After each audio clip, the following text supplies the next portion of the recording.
Welcome everybody to another round of World of Tanks subscriber replays. My name as always is Maxwell, and today's first video is from the user Cannon Fodder.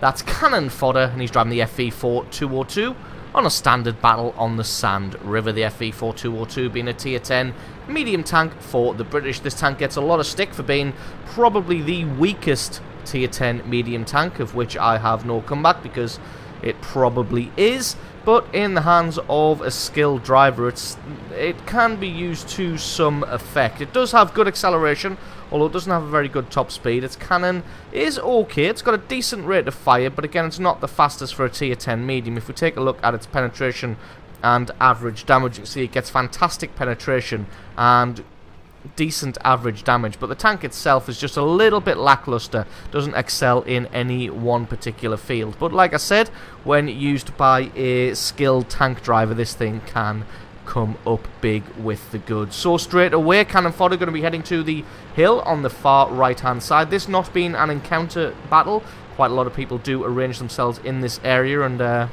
being on this hill will allow you to fire down onto them indiscriminately, picking up nice chunks of damage. See a T-54 and an AMX spotted out early on. They realise that they've been spotted and they are tucking themselves in against the mountain there in an effort to not get shot to pieces.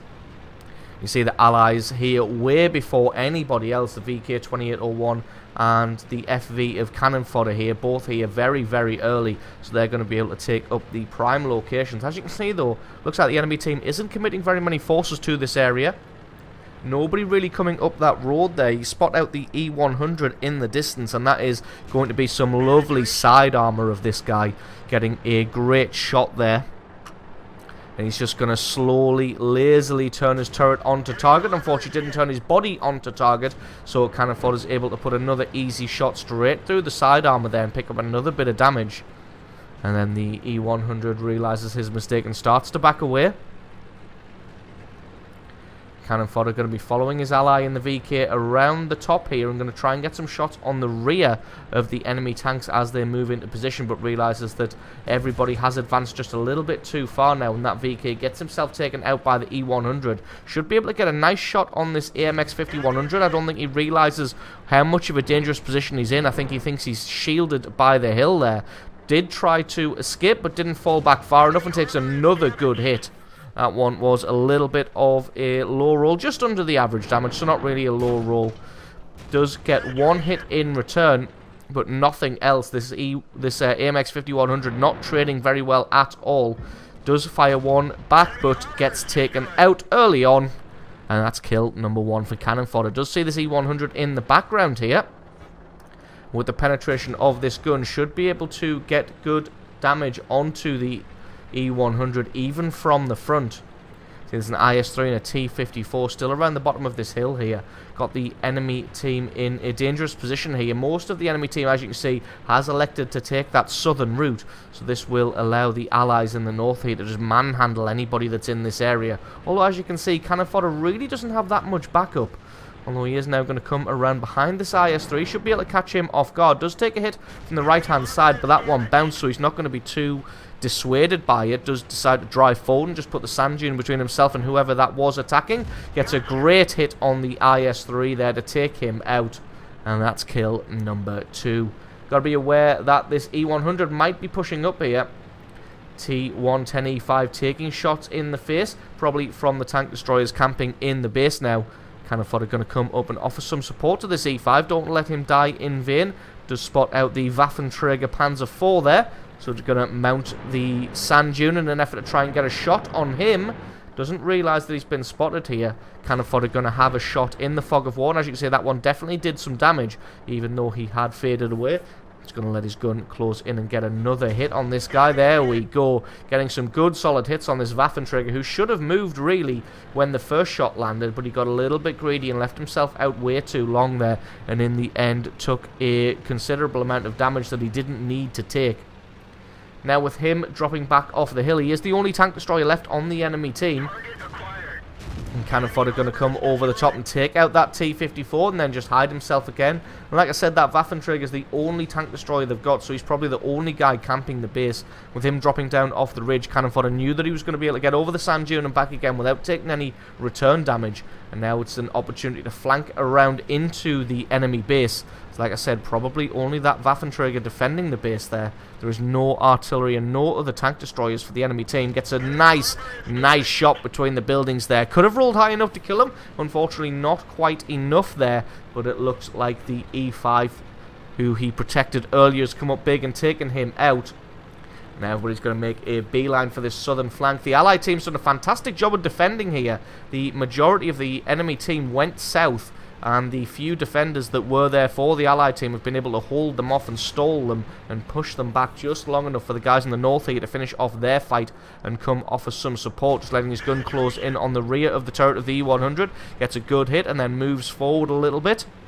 Going to crest the top of this sand dune and just take another shot. Should be enough. There we go. Takes him out. Kill number 4. Game is very even at the moment at 9 kills to 8. Allies just about winning this one, but 9 to 8 isn't really very much when you're this far into a game at tier 10. Enemy team is sort of all clustered around the same location, so the Allies should be able to close in on them from front, sides and rear here and just keep them penned in. There is a T-62A just to the left in the base, but Cannon Fodder just going to focus on this T-57 Heavy. Did try and take a shot at his front drive wheel there just to track him, but that one unfortunately just slightly missed and bounced on his armor. Going to pop over the top now and try and get another hit on him. Got to be careful of this T-62A from the left though. Does get a great damaging hit on the T-57 Heavy, and this T-62A still pressuring from the left hand side. I don't think Cannon Fodder's noticed him. Notices him now. Has got a loaded cannon as well. Would have been able to take a shot at him there, but that probably would have just bounced on his turret. That one didn't. And then the Jagdpanzer E100 equalizes him, takes him out of the game. And that's pretty much going to be GG now. Winning this one, 12 kills to 8. Only the IS-4, T-57 and that IS-3 left. Not sure where this T-57 has gone. It looks like he's just ahead of Cannon Fodder here, but he's kind of disappeared off the map. Nobody's really got eyes on him. Probably dropped down into that ditch to reload his cannon, but he's only got a 20-some second reload, so he's been disappeared for quite some time now. I think he probably just wants to survive as long as possible. That IS-4 being sneaky behind the sand dune there. T-57 Heavy actually flanked around behind all of the tank destroyers now, but it looks like at least that T-44 was ready, and all the T-57 Heavy's going to get out of this is a little bit of damage onto that T-44, so not really coming up with what he wanted, which was kills on the tank destroyers. Cannon Fodder not going to let him get away here, knows that he's going to be reloading for the next 20 seconds, so closes him down. One good shot, takes him out, and that's kill number 5. That just leaves this IS-4 now. And everybody is going to be closing this guy down. There's nothing he's going to be able to do. He is still on 1,300 hit points. And the IS-4 does have pretty formidable armor. Going to try and hide himself behind this corpse here. Cannon Fodder going to try and pick out his slightly weaker front side armor. The one where that is just sloped differently to the front armor. Wasn't to be though at this range. Not able really to pick out the weak spots. He's going to get himself in closer. If possible, it would be good to get around behind this IS-4. See if he can get the kill onto this IS-4. That's going to be a Top Gun medal for him. And a well-deserved Top Gun medal too. The Jagdpanzer E100 just face-hugging him here.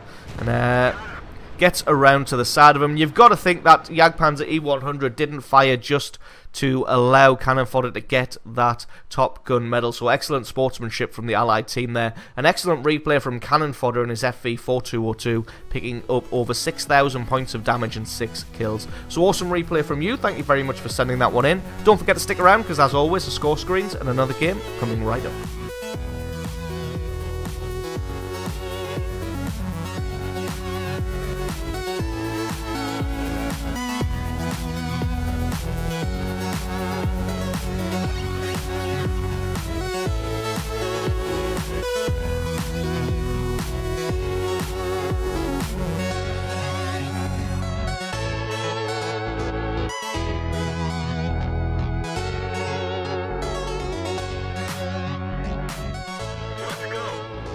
And our second replay of the day is from the user Colonel Cornell. That's Colonel Cornell, and he's driving the E50 on a standard battle on the Mountain Pass.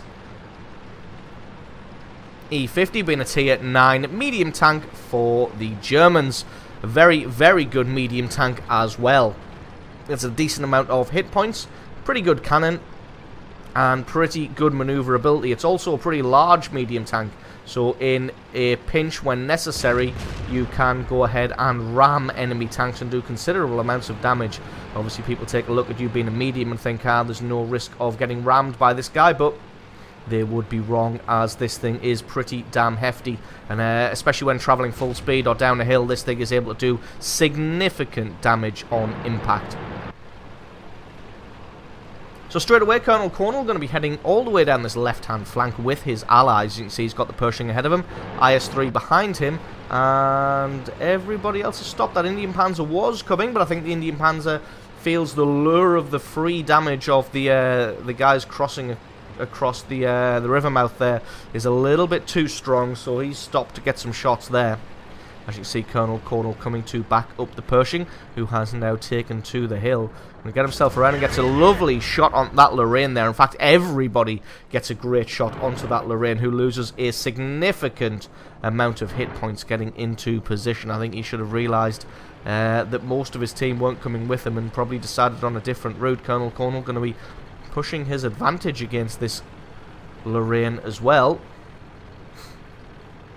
Looks like he's just going to YOLO around the corner for him, although he does spot out the WZ and Centurion 1 on the left-hand side there, so thinks twice about a full-on YOLO. And he's just going to try and lure the Lorraine 40-ton into poking his head out.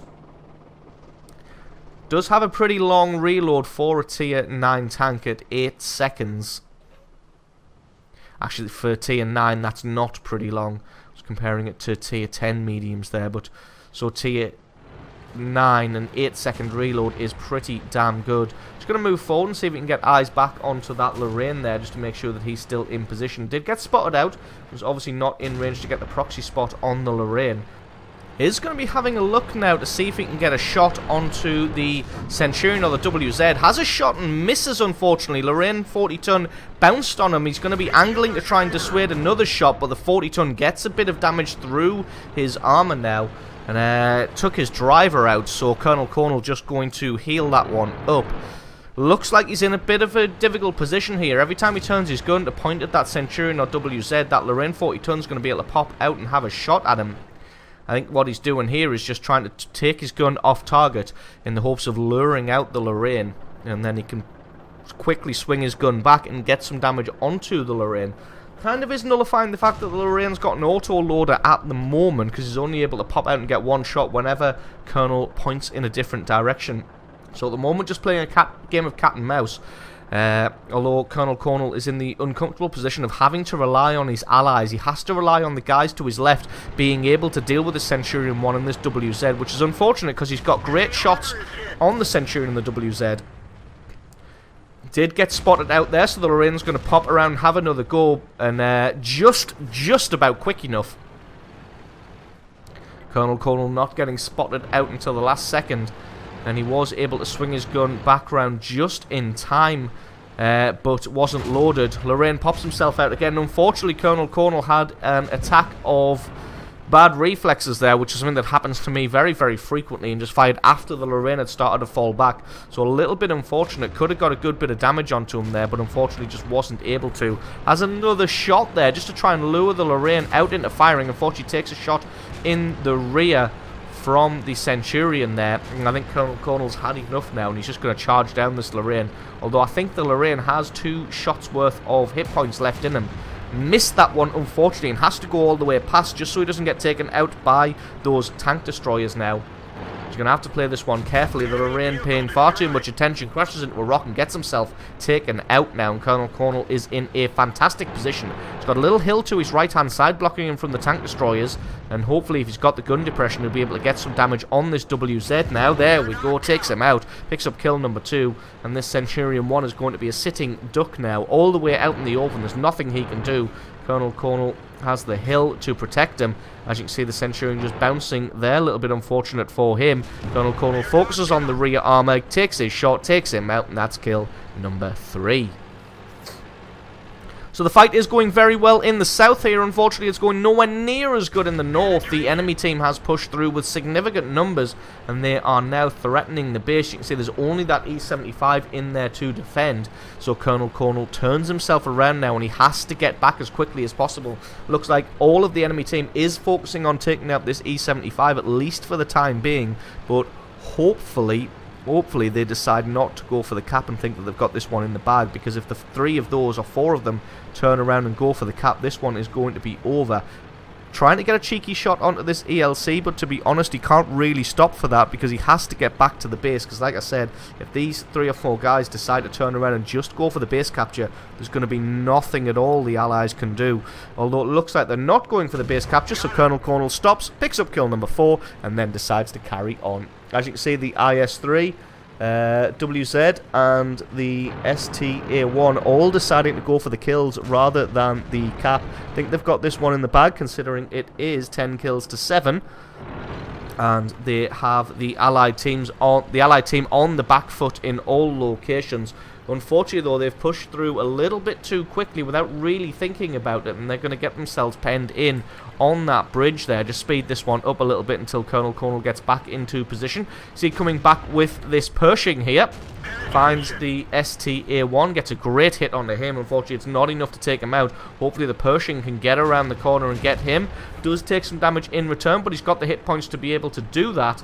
And as you can see, the enemy team pushed forward to try and press home the advantage. Unfortunately, they pressed home the advantage in the wrong location. Finds out the IS-3 here, gets a great hit onto him and then bounces one in return. He's going to have the reload on this IS-3. I think you would have to get a super high roll to be able to take him out here. Pershing tried to go for the track there, but unfortunately that one didn't quite connect. Not quite able to take out the IS-3, but one more hit should be enough to do it. He's going to use this corpse here as a little bit of cover, and I'm going to try and take this guy out, although he is hiding pretty damn successfully now. Although not quite successfully enough, and Colonel Cornwall takes him out, and that's kill number 5.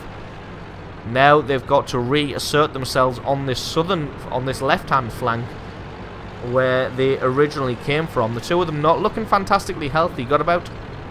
Colonel Cornwall's got about half hit points, Pershing about a third. Super Pershing threatening in the middle with backup.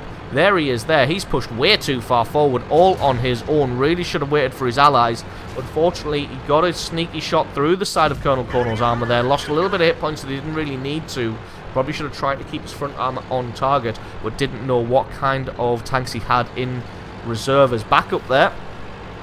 And they've managed to even this one nicely now at 12 kills to 13. Takes a little bit of damage from the Pershing, but it's able to take him out and evens this game up perfectly now at 13 kills to 13.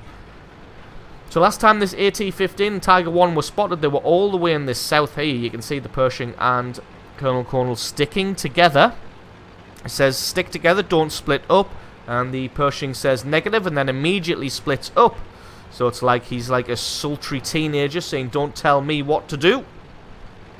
I will go where I please and do as I please. Decides to fall back as this AT-15, this Tiger 1 have probably pushed over the centre here.